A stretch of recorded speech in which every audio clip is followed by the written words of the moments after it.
이 라헬이 둘째 아이를 낳다가 진토 끝에 숨을 거두며 태어난 아들의 이름을 베노니라고 불렀어요. 이 베노니는요, 내 고통의 아들, 슬픔의 아들이라는 뜻인데요. 그런데 야곱은요, 이 베노니라는 이름을 재빨리 베냐민이라는 이름으로 바꾸어 불렀습니다. 이 베냐민은 내 오른손의 아들 혹은 내 행복의 아들이라는 뜻인데요. 야곱은 그 아이의 출생이 말할 수 없이 슬펐지만 결코 베노니가 아니라 베냐민, 행복의 아들이라고 생각했던 것입니다. 여러분, 이게 바로 영의 생각이고요, 영의 주장이고 영의 소원입니다.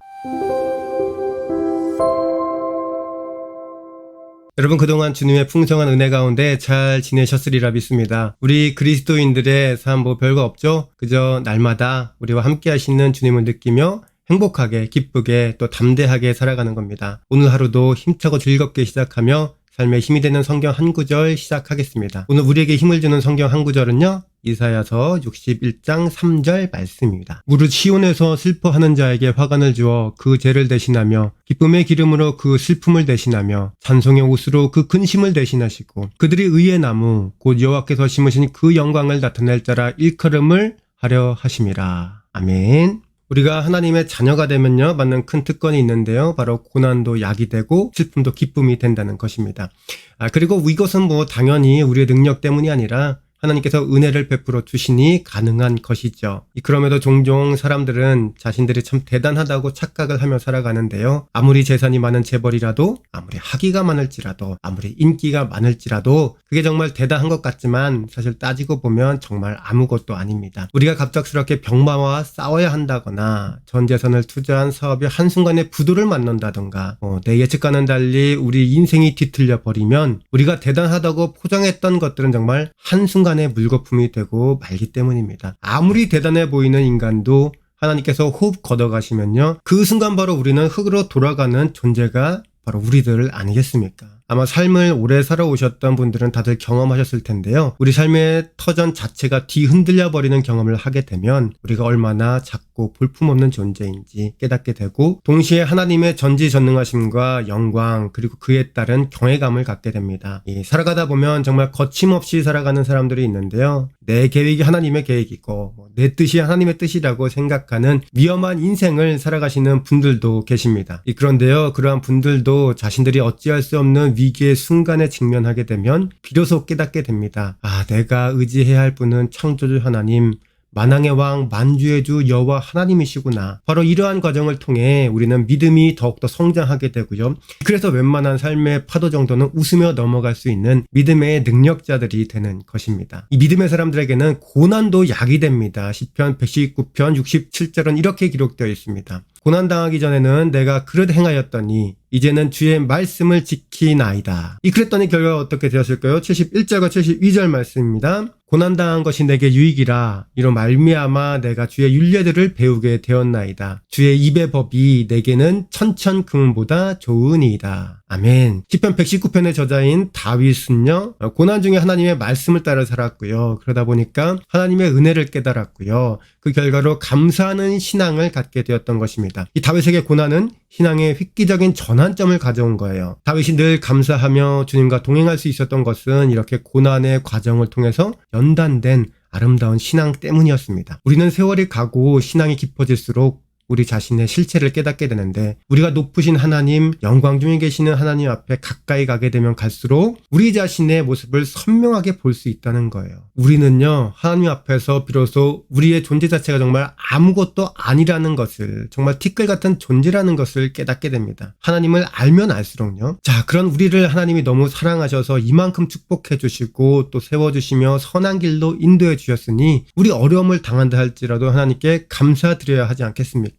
범사에 감사하는 것은 성숙한 신앙인들만이 할 수 있어요. 왜냐하면 성숙한 신앙은 하나님의 은혜를 깨닫게 하고요. 또 우리가 하나님의 은혜를 깨닫는 성숙한 신앙을 갖게 되면 비로소 감사할 수 있기 때문입니다. 이 미숙한 사람은요, 모든 것이 자기 힘으로 된 줄 착각하며 살아갑니다. 이 모세가 가나안 입성을 앞두고 이스라엘 백성에게 조심스럽게 경고한 것도 바로 인간의 미성숙한 신앙, 즉 교만이었습니다. 이스라엘은 광야에서는 차라리 하나님의 은혜를 인정하기가 쉬웠어요. 아무것도 없는 데서 만나가 내려오고 물이 터져 나오고 또 자연스럽게 하나님의 은혜를 그러다 보니까 인정할 수 있지 않겠어요? 그런데 모세는요, 뭐냐면요. 이 백성들이 가나안 땅에서 일하며 풍성한 결실을 맺으면 자신의 노력으로 이 모든 것을 이루었다고 그 공을 자신에게 돌릴까봐 걱정했습니다. 그래서 신명기 8장 17절 18절에 이르러 이렇게 말합니다. 그러나 내가 마음에 이르기를 내 능력과 내 손의 힘으로 내가 이 재물을 얻었다 말할 것이라. 내 하나님 여호와를 기억하라. 그가 내게 재물 얻을 능을 주셨음이라. 정말 그런 것 같죠. 사람들은 조금만 잘 되면 다 자신의 공으로 돌리려는 경향이 있는데요. 사실 그것은 모두 하나님께서 은혜를 베풀어 주시고 인도해 주셨기에 가능한 것입니다. 이게 팩트예요. 여러분들이 우리가 갖고 있는 거 당연한 것이 아니라 오직 주님이 베풀어 주신 은혜라고 생각하시며 살아갈 수 있기를 바랍니다. 그러면요, 삶의 한순간 한순간이 감사로 이렇게 막 넘쳐날 거예요. 이 라헬이 둘째 아이를 낳다가 진토 끝에 숨을 거두며 태어난 아들의 이름을 베노니라고 불렀어요. 이 베노니는요, 내 고통의 아들, 슬픔의 아들이라는 뜻인데요. 그런데 야곱은요, 이 베노니라는 이름을 재빨리 베냐민이라는 이름으로 바꾸어 불렀습니다. 이 베냐민은 내 오른손의 아들 혹은 내 행복의 아들이라는 뜻인데요. 야곱은 그 아이의 출생이 말할 수 없이 슬펐지만 결코 베노니가 아니라 베냐민, 행복의 아들이라고 생각했던 것입니다. 여러분, 이게 바로 영의 생각이고요, 영의 주장이고 영의 소원입니다. 우리들의 삶은요, 환경의 영향을 크게 받지만 절대 그 환경에 따라 모든 것들이 좌우되는 것은 아닙니다. 그 이유는 바로 예수님을 만나면 모든 것이 달라지기 때문입니다. 저는 우리 하나님께서 저와 여러분들을 베노니라 하지 않고 베냐민이라 불러주셨다고 믿습니다. 우리는 가끔 우리에게 일어나는 일을 보고 절망스럽고 실망스러운 일, 짜증나는 일이라고 생각하고 생각나는 대로 이름을 붙이지만 하나님은 우리의 생각과는 분명히 다르실 거예요. 우리 하나님께서 슬픔의 죄를 기쁨의 화관으로 충분히 바꿔주시기 때문입니다. 우리가 언제나 주님만을 바라볼 때 마음 깊은 곳에서 믿겨지게 되고요. 또 마음 깊은 곳에서 감사가 시작되고요. 찬양이 흘러넘치게 됩니다. 그러면 야곱이 믿음으로 베노니를 베냐민으로 바꾸었듯이 우리도 이 어려움을 기쁨이고 즐거움이고 행복이라고 고백할 수 있을 거예요. 우리 주님은 우리의 모든 것을 변화시키시고 하나님은 우리에게 늘 평안과 기쁨과 형통을 허락해 주십니다. 우리 인간의 힘이 대단한 것 같지만요, 사실 하나님 보시기엔 정말로 작은 것들이에요.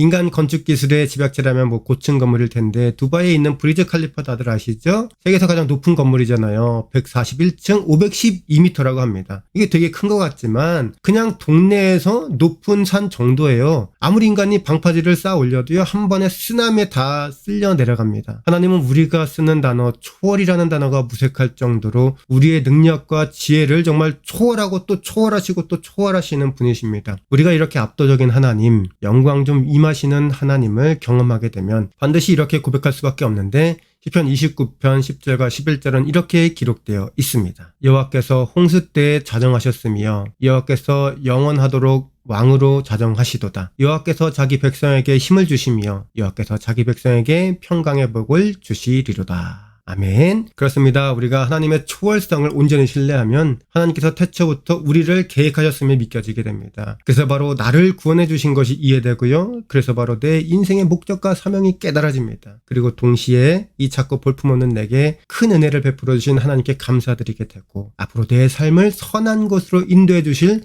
하나님을 신뢰하게 됩니다. 아무리 큰 시련과 역경이 다가와도 그 믿음 붙잡고 우리는 승리할 수 있게 되는 거예요.